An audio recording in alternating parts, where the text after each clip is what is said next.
Hello! Hello. Hello. Charan Patel గారు నమస్తే అండి. నమస్తే. నేను జీఎస్ఆర్ టీవీ శివరామ్ రెడ్డి మాట్లాడుతున్నా జర్నలిస్ట్‌ని. చెప్పండి. మీరు ఫోన్ ఇన్‌లో ఉన్నారు. చెప్పండి. నిన్న మీకు అక్కడ జూబ్లీ హిల్స్ అభ్యర్థి గెలిచిన నేపథ్యంలో సంబరాలు చేసుకున్నారు కమలాపూర్‌లో. అవును. అది కమలాపూర్ కాంగ్రెస్‌లో రోడెక్కిన రాజకీయం అని చెప్పి పేపర్‌లో వచ్చింది. అవునవును. మరోసారి బగ్గుమన్న ఇరు వర్గుల విభేదాలని చెప్పి వచ్చినాయి. బల్మూరు వెంకట్ వర్సెస్ ప్రణవ్ బాబు. అవును. ఎందుకు అట్లా జరిగింది? ఏంది కారణం అసలు? యాక్చువల్లీ బల్మూరి వెంకట్ కొంతమంది పిల్లల్ని ఇక్కడ నుండి అక్కడికి ప్రచారానికి తీసుకెళ్ళాడు. ఎక్కడికి? Jubilee hills. జూబ్లీ హిల్స్ ఒక 15-20 మంది పోయిండ్రు ప్రచారానికి కోసం. ఓకే. వీళ్ళకి బల్మూరి వెంకట్కు 6 బూతులు ఇచ్చేసిందండి. 5 బూతులో 6 బూతులో ఇచ్చారు. ఆ! ఆ బూతుల్లో మెజార్టీ వచ్చింది. ఓకే. ఆ బూతుల్లో మెజార్టీ వచ్చిందంటే వీళ్ళు బంద్ చేసిన కాడ మెజార్టీ వచ్చింది. ఒక్కొక్క బూతుకు 200, 150, 300 మెజార్టీ వచ్చింది. ఆ! వెంకట్ ఆధ్వర్యంలో పనిచేసినాం మేము అక్కడ కనుక మెజార్టీ వచ్చింది కనుక వాళ్ళు పోటీ ఆడ పనిచేసుకొని ఇక్కడ వెంకటన్న ఫోటో పెట్టుకొని కాంగ్రెస్ పార్టీ తరఫున చేసుకుందామని వీళ్ళు ప్లాన్ చేసుకున్నారు. ఆ! యాక్చువల్గా వెంకటన్న వర్గం ఆడ పనిచేసింది కనుక ఆ రిజల్ట్ గురించే వీళ్ళు చేసుకున్నారు అన్నమాట. మేము పనిచేసినాం అక్కడ, మాకు పనిచేసినందుకు ఫలితం ఉన్నది, మేము సంబరాలు చేసుకుంటామని బలమూరు వెంకటతో పోయిన వాళ్ళు చేసుకుంటుండ్రు. ఎక్కడ? హుజురాబాద్‌లో. హుజరాబాద్లో కాదు, కమలాపూర్లో. అదే హుజురాబాద్ కాన్స్టిట్యున్సీ కిందకే వస్తదిగా. కమలాపూర్లో చేసుకుంటే ఈ ప్రణవ్ వర్గం అంటే వాళ్ళు వచ్చి అట్లట్లా ఆయనది ఫోటో పెడితే మీరు చేయొద్దు అని గొడవ చేశారు. బల్మూరు వెంకట్ ఫోటో పెట్టొద్దని. ఫోటో పెట్టొద్దని. అయితే ఇన్ఛార్జిగా ఆయన ఫోటో పెట్టిరా మరి? ఇన్ఛార్జిగా ఫోటో పెట్టలేదు. ఆయన వీళ్ళని పిలుచుకోపోలే ఇన్ఛార్జిగా ఆయన. ఆహా! ప్రణవ్ బాబు అంటే వీళ్ళని తీసుకొని పోలేదు అక్కడికి. వీళ్ళు ఎవరిని తీసుకోపోలేదు. వెంకట్ ప్రత్యేకంగా పిలిపించుకొని ఆడ వర్క్ చేయించిండు, మెజార్టీ చూయించిండు. చూయించిన తర్వాత ఆయన కింద పని చేసినాం కనుక ఆయన ఫోటో ఆయన కృతజ్ఞత థ్యాంక్ఫుల్నెస్ గా పెట్టేసిండ్రు. అందరూ సీఎం ఫోటోలు ఎక్కువ పట్టుకొని సంబరాలు. సీఎం ఫోటో కూడా పెట్టిండ్లండి. ఎంత సీఎం ఫోటో, పొన్నం ప్రభాకర్ అన్న ఫోటో, ఈయన ఫోటో పెట్టిండ్రు. దాంతో పాటు ఇన్ఛార్జ్ ఫోటో కూడా, ఆయన ఇన్ఛార్జి కదా హుజురాబాద్కి. ఇన్ఛార్జ్ ఫోటో, ఇన్ఛార్జ్ వీళ్ళని పట్టించుకుంటలేడు కదండి. అచ్చా, వీళ్ళని పట్టించుకుంటలేరని ఫోటో పెట్టలేదు. వీళ్ళు ఎవరిని పట్టించుకోవట్లేదు ఆయన. నేను అక్కడోళ్ళతో కూడా మాట్లాడినా, వాళ్ళు రమేష్ అని చెప్పి రమేష్ గారితో కూడా మాట్లాడడం జరిగింది ఇంతకుముందే. ఓకే. ఆయన ఏం చెప్తున్నాడంటే, కేవలం ఈయన ఎవరు చరణ్, మీరేనా? చరణ్ పటేల్. చరణ్ పటేల్ నేనే. మీరు కాంగ్రెస్ పార్టీ మాజీ అధ్యక్షుడు అడగా. అవును, 2 టైం చేశాను. కావాలనే అక్కడ ఉన్నటువంటి సిఐని ఎవరైతే ట్రాన్స్ఫర్ చేస్తాడని చెప్పి, ఇంకా వేరే ఆఫీసర్లు ట్రాన్స్ఫర్ చేస్తాడని చెప్పి, దీన్ని మనసులో పెట్టుకొని ప్రణవ్ బాబుకు వ్యతిరేకంగా చేస్తా ఉన్నారని చెప్పి మీ మీద అలిగేషన్స్ వస్తా ఉన్నాయి. నా మీద అలిగేషన్స్ అంటే ఇప్పుడు ఇది ఫోన్ ఇన్లు ఉన్నారు, నేను ఇట్లా మాట్లాడొచ్చా? మాట్లాడొచ్చు. ఛానల్ మీరు విభేదాలు రోడ్ ఎక్కినాయి కదా, మీరే గొడవ పెట్టుకున్నారు కదా. నేను ప్రణవ్ బాబుతో ఎందుకు విభేదించిందంటే చాలా విషయాలలో విభేదించినామండి. దేనికి? నేను 2 సంవత్సరాల నుండి ప్రణవ్ బాబు రాకముందు వెంకట్తో కూడా కలిసి పనిచేసినాం. ఓకే. ఆయన కాంగ్రెస్ లో ఉన్నాడే. ఆయన భర్త కాంగ్రెస్ ఉన్నాడు కనుక ఆయనతో పనిచేసినాం. ఈయన వచ్చిండు తర్వాత ఈయనకు కూడా పార్టీ టికెట్ ఇచ్చింది కనుక ప్రణవ్ కూడా పనిచేసినాం 2 సంవత్సరాలు. చేయాల్సి వస్తుంది, పార్టీ లైన్ ఉంటుంది కదా. పార్టీ లైనప్ లో పనిచేసినాం. ఓకే. పనిచేసిన తర్వాత ఒక ఆఫీసరు పేదలకు న్యాయం చేయనప్పుడు ఏం చేయాలండి? పేదలకు న్యాయం చేయట్లేదా? పేదలకు న్యాయం లేదు, హైలీ కరప్టెడ్. ఓకే. ఎన్నిసార్లు పేపర్లు వచ్చిందో మీరు చూడండి. రోజుకు ఇసుక ట్రాక్టర్లు ఎన్ని నడుస్తున్నాయి ఇవన్నిటి మీద నేను నిలదీసిన ప్రణవ్. ఏ ఆఫీసర్ అయినా చెప్పండి. హరికృష్ణ, సిఐ హరికృష్ణ.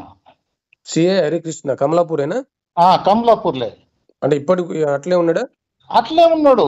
నేను అనేది ఏంటంటే మీరు ఇప్పుడు ఆయన చెప్పింది కనుక నేను చెప్తున్నా ఈ విషయం మీకు. నేను ఫోన్లో చెప్పొద్దు. ఆయన చేసినటువంటి కరప్షన్ ను కార్యకర్తలను ప్రజలను తీసుకుపోయి ప్రణవ్ ముందు పెట్టినా. ఇక ఈ విలేజ్ ఇది జరుగుతుంది, మరిపెల్లిగూడెంలో ఇది జరుగుతుంది, అంబాల్లో ఇది జరిగింది, నేరేలో ఇది జరిగింది, ఈ కమలాపూర్లో ఇది జరిగిందని పెట్టినా. ఇన్ఫార్మ్ చేసిన ఒక విలేజ్ లో పేరు చెప్పండి మీకు. ఒక విలేజ్ లో ఒక మా పార్టీ కార్యకర్త ఇల్లీగల్ ట్రాక్టర్లు నడుస్తున్నాయి ఇసుకే అని చెప్తే అదే సిఐ ఆ ట్రాక్టర్ యజమానులకు నెంబర్ ఇచ్చి ఆ కార్యకర్తను బెదిరిపిస్తాడు. అంబాలా గ్రామంలో ఇల్లీగల్ గా ఇసుక నడుస్తుంటే బోయింగ్ శ్రవణ్ అనే వ్యక్తి ఆ ట్రాక్టర్లో ఆపితే ఆ ఇసుక స్మగ్లర్లు ఆయనను విపరీతంగా చంపుతారు, కొట్టే చనిపోయేటట్టు కొడతారు. ఇవన్నీ విషయాలు ఆయన దృష్టికి తీసుకెళ్ళిన. కానిపర్తి గ్రామంలో స్రవంతి అనే అమ్మాయి భూ వివాదంలో సిఐ అపోజిట్ పార్టీ దగ్గర ఏమో లాలుచిపడి అమ్మాయికి అన్యాయం చేస్తే ఇవన్నీ ఒక 10-15 ఇష్యూలు ఆయన ముందు పెట్టిన. ఓకే, ఇవన్నీ ఏం పట్టించుకోకుండా మా చిన్నమామ చెప్పిండో, మా పెద్ద బాబు చెప్పిండో, పలానా ఎమ్మెల్యే చెప్పిండో అని సీఐని కాపాడుకుంటే మేము పార్టీకి పని చేయాలన్నా, ప్రజలకు పని చేయాలన్నా, ప్రణవ్కి పని చేయాలన్నా చెప్పండి. యాజ్ ఎ పొలిటీషియన్ గా నేను ఒక సర్పంచ్ గా చేసిన, 2 సంవత్సరాలు రెండు సార్లు మండల పార్టీ ప్రెసిడెంట్ గా చేసిన. నేను పోలీస్ స్టేషన్ కి పోయి పైసలు వసూలు చేసుకునే లేదు, పోలీసు వాళ్ళకి పోయి లొచ్చిపడేది లేదు. మీరు తెలుసుకోండి ఎవరినైనా. హలో, ఓకేనే. అట్లాంటప్పుడు నువ్వు ప్రజల కోసం పనిచేస్తావా, పార్టీ కార్యకర్త పనిచేస్తావా, ఆఫీసర్ పనిచేస్తావా? ఆఫీసర్ పని చేయి, ఎప్పుడు నిజాయితీగా పనిచేసినప్పుడు ప్రజలతో పని చేయి నువ్వు. అవును. అట్లాంటిది కాకుండా నువ్వు కేవలం ఆఫీసర్ దగ్గర ఏదో నీ దగ్గర చెప్పి బంధువులు చెప్పిందో, రిలేటివ్లు చెప్పిందో అనుకుని కాపాడుకుంటే మేమేం పని చేయాలి? కార్యకర్తల కోసం పని చేయాలన్నా, ప్రజల కోసం పని చేయాలి? ఆఫీసర్ కోసం పని చేయాలన్నా? ప్రజల కోసమే మెయిన్ గా చేయాలి లీడర్ అంటే. లీడర్ అంటారు. ప్రజలలో రాడు, విజిటర్ టూరిస్టులకు అత్తాడు, నెలకు 15 రోజులకు 2 రోజులు ఉంటాడు, పోతాడు. ప్రజల సమస్యల మీద పట్టించుకుంటున్నాడు ప్రణవ్ బాబు. అవును, హుజురాబాద్ రాడా సరిగా? హుజురాబాద్కి 15 రోజులకు 2 సార్లు వచ్చిపోతాడు. వచ్చిపోయి ప్రజా సమస్యల మీద నువ్వు ప్రజలలో తిరుగుతావు కదా, ప్రజాబలం వచ్చేది పార్టీకి. ఇప్పుడు వాళ్ళు అన్నది నిజమే, విభేదించిన ప్రణవ్ బాబుతో సిఐతోనే విభేదించిన. ఇంకా కొన్ని విషయాలు ఒక సిఐ అనే కాకుండా ఇంకా 4-5 విషయాలు అవన్నీ ఎందుకని ఇవన్నీ సిఐ చేస్తుంటే నేను సిఐ మీద డీజీపీ కంప్లైంట్ చేసిన. ఓకే, సిఐ నన్ను అంటాడు, నువ్వు నన్ను ఏం చేయలేవు అంటాడు. అక్కడనే మందిలే 100 మందిలో అంటాడు, నీతో ఏం కాదు, నువ్వు నన్ను ఏం చేయలేకపో అంటాడు. వాసాల శ్రీనివాస్ అనే ఇంటికి సిఐ వారానికి ఒకసారి పోయి 10 రోజులు 4 గంటలు కలిపి మాట్లాడొస్తాడు. ఎవరితోని? వాసాల సీన్ అని ఉంటాడు.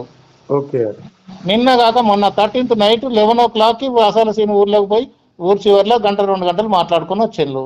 అది ఈయన ప్రణవ్ బాబు అనుచరుడు, అన్ని సమకూరుస్తారు. ఇక నేను అవన్నీ చెప్పొద్దు మీకు లాంగ్వేజ్. అంటే మీరు కావాలని ఇప్పుడు మీరు ప్రణవ్ బాబు చెప్పినట్టు వినట్లేదు ఇవన్నీ అని కేవలం బల్మూరు వెంకట్ ఫ్లెక్సీ పెట్టుకున్నారా?